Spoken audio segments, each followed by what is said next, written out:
the issues you'll have with virtually every loan, whether it's a purchase or refinance, is do you want impounds?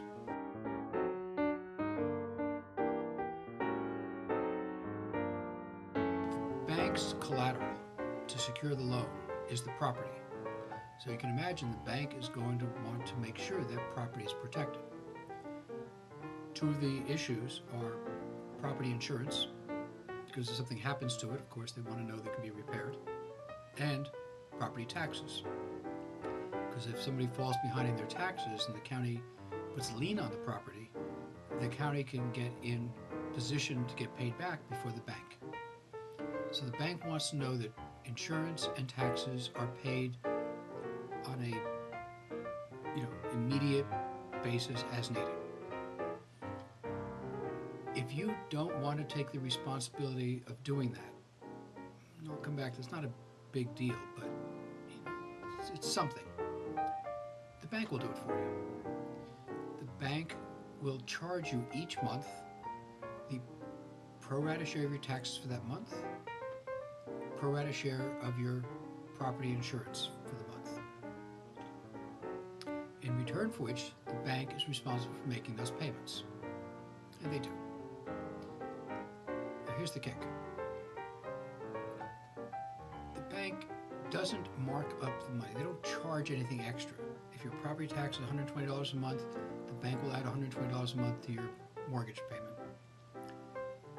What the bank does do, though, is they want to sit on a cushion of money so that at any given point they have some excess funds. So it's roughly 4 months of payments they keep in a kitty. So if you had that same $120, let's say the bank is sitting on $480, and then the month of July comes, they charge $120. In August comes, they charge $120. In September, $120. In October, $120. Well, now they're sitting on $960 of your money. And they then have to pay the property tax, which could be $600. They make the payment, they're still sitting on $360 of your dollars, and they're going to charge $120 for the next month. That's their security. They like it because they have cash which they can invest. They do not pay interest on that money. So that's what you're giving up, is a little bit of interest on the money. Now, with interest rates in the banks these days of 1 and 2%, it's not a lot of money. Nonetheless, it's something. The reasons some people choose to have impounds are, well, let's see, one,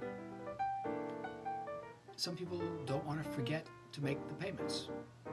Sounds sort of odd, but it does happen because the county sends out a record once a year and sometimes you don't remember to make the payment. Second reason, it can be painful to write a check for 6 months worth of property taxes twice a year, excuse me. So rather than have to write a big check, it's easy to control your cash when it's being taken out every month. So it's a good way of sort of acting as a brake on yourself.